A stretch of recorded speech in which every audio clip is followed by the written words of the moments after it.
मुजफ्फरनगर में भाजपा का प्रबुद्ध सम्मेलन। मंत्री मनोज पांडे ने भरी 2027 चुनाव की हुंकार। मुजफ्फरनगर शहर के एक रिसोर्ट में मंगलवार को भारतीय जनता पार्टी के प्रबुद्ध सम्मेलन का आयोजन किया गया। कार्यक्रम में उत्तर प्रदेश सरकार के खाद्य एवं रसद मंत्री मनोज कुमार पांडे मुख्य अतिथि के रूप में शामिल हुए। उनका भाजपा पदाधिकारियों और कार्यकर्ताओं ने जोरदार स्वागत किया। अपने संबोधन में मंत्री मनोज पांडे ने कहा कि प्रबुद्ध समाज राष्ट्र निर्माण की सबसे बड़ी ताकत है।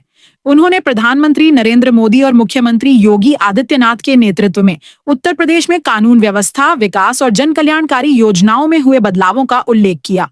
उन्होंने दावा किया कि वर्ष 2027 में भाजपा फिर से प्रचंड बहुमत के साथ सरकार बनाएगी। दिल्ली में किसान आंदोलन पर पूछे गए सवाल के जवाब में उन्होंने कहा कि लोकतंत्र में सभी को अपनी बात रखने का अधिकार है, लेकिन कानून व्यवस्था और आम जनता को प्रभावित करने का अधिकार किसी को नहीं है। कांवड़ यात्रा को लेकर दिए गए विवादित बयानों पर उन्होंने कहा कि प्रदेश में कानून का राज है और धार्मिक भावनाओं को ठेस पहुंचाने वाले किसी भी बयान को बर्दाश्त नहीं किया जाएगा। कार्यक्रम को कैबिनेट मंत्री अनिल कुमार और राज्य मंत्री कपिल देव अग्रवाल ने भी संबोधित किया। दोनों नेताओं ने विकसित भारत और विकसित उत्तर प्रदेश के निर्माण में प्रबुद्ध समाज की महत्वपूर्ण भूमिका बताते हुए सरकार की जन कल्याणकारी योजनाओं को आमजन तक पहुंचाने का आह्वान किया। सम्मेलन में बड़ी संख्या में प्रबुद्ध जन, व्यापारी, अधिवक्ता, चिकित्सक, शिक्षाविद और भाजपा कार्यकर्ता मौजूद रहे। जनपद मुजफ्फरनगर से जनशासन बुलेटिन के लिए नौशाद खान की रिपोर्ट।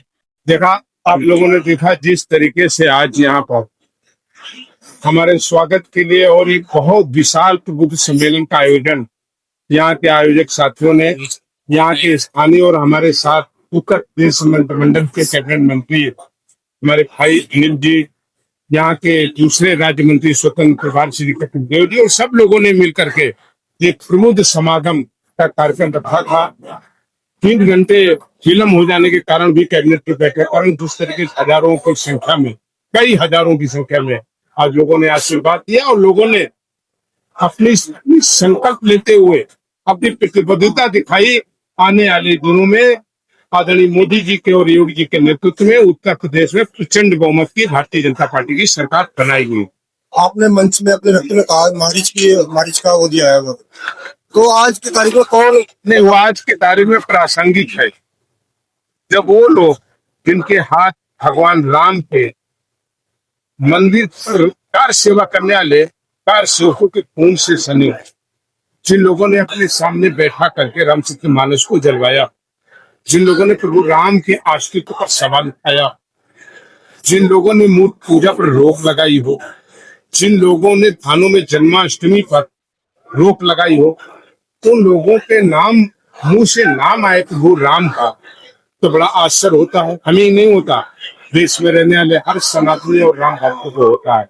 इसलिए मैंने कहा मुंह में राम बगल में छुरी, यह अब देश और समाज में स्वीकार नहीं होगा। समाज और देश जानता है और आने वाले दिनों में यही समाज फिर आगे अग्रणी भूमिका में आकर के सारे समाज के लोगों को साथ समाहित करते हुए आने वाले दिनों में भारतीय जनता पार्टी की सरकार बनाने।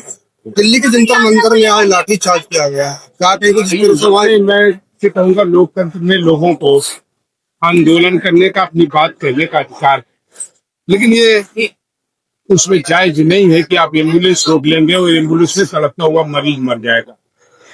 बाप बेटी को बैठा करके ले जा रहा, और इलाज नहीं हो पाया, बेटी ने रास्ते में दम तोड़ दिया, तो वो विरोध करें। डेमोक्रेसी में उन्हें अधिकार है, अपनी बात उठाने का आवाज है, उनको अधिकार है, लेकिन ऐसा न करें जिसमें शांति व्यवस्था, कानून व्यवस्था या पुलिस वालों पर पथराव या गाड़ियों को, सरकारी गाड़ियों को छूना, ये निश्चित रूप से गलत है। श्री राम की बात आपने कही, लेकिन चंदा चोरी पर क्या कहा? मैंने कहा, खुलेआम कहा कि असुर और दानव दोनों रहे, घटना हुई और कार्रवाई हुई, प्राण कार्रवाई हुई। और आज भी हम कह रहे हैं, हम दुखी हैं, हम आज भी कह रहे हैं, मैं निंदा करता हूँ, लेकिन मैंने कहा कि समाज है, आप एक छोटी सी दुकान में भी आप विश्वास करके 4 लोगों को रखते हैं, ये गड़बड़ करता है और उसके खिलाफ कानून कार्रवाई करता है। लेकिन हमको उनकी सिफारिश और सलाह की जरूरत नहीं है जिन्होंने राम भक्तों पर गोलियां चलाई। यात्रा को लेकर शौकत अली का एक विवादित बयान आया है, क्या कहेंगे? नहीं, शौकत अली से हम क्या अपेक्षा करेंगे? हम यही तो अपेक्षा करेंगे, ये वही लोग हैं जो कांवड़ यात्रा नहीं है, ये वही लोग हैं जिन्होंने सनातन और शास्त्र की डलवाने का काम किया। लेकिन आज देश में योगी जी की और देश में मोदी जी की सरकार ऐसा कहने वाले लोगों को 100 बार सोचना चाहिए।